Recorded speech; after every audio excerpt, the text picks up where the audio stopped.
नमस्कार, मी मयुरी वर्मा, विकास समाचारमध्ये आपलं स्वागत।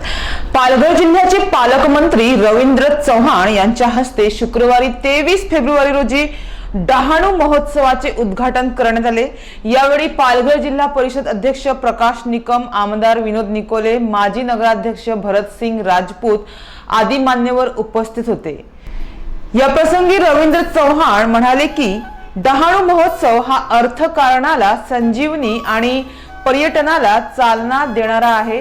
निसर्ग सौंदर्यानं आणि जैवविविधतेने नटलेल्या समुद्र किनाऱ्यावर कमी पैशात रोजगाराच्या संधी उपलब्ध होऊ शकतात। येथील स्वच्छता पर्यटनाला आकर्षित करीत असून सेवाभावी सामाजिक संस्था आणि तरुणांनी समुद्र किनारा अस्वच्छ राहणार नाही याचा संकल्प करण्याची गरज आहे, असे प्रतिपादन राज्याचे सार्वजनिक बांधकाम मंत्री रवींद्र चव्हाण यांनी या प्रसंगी केले। डहाणू महोत्सवाचे शुक्रवारी शानदार उद्घाटन पालघर जिल्ह्याचे पालकमंत्री रवींद्र चव्हाण यांच्या हस्ते करण्यात आले।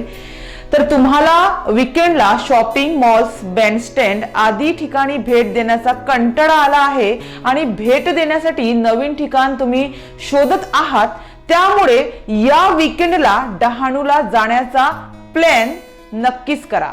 23 ते 25 फेब्रुवारी दरम्यान सीव्ह्यू पार्क, डहाणू बीच येथे डहाणू महोत्सवाचे आयोजन करण्यात आले आहे। महोत्सवात सर्वांसाठी प्रवेश पूर्णपणे विनामूल्य आहे, मात्र उद्याचा शेवटचा दिवस आहे।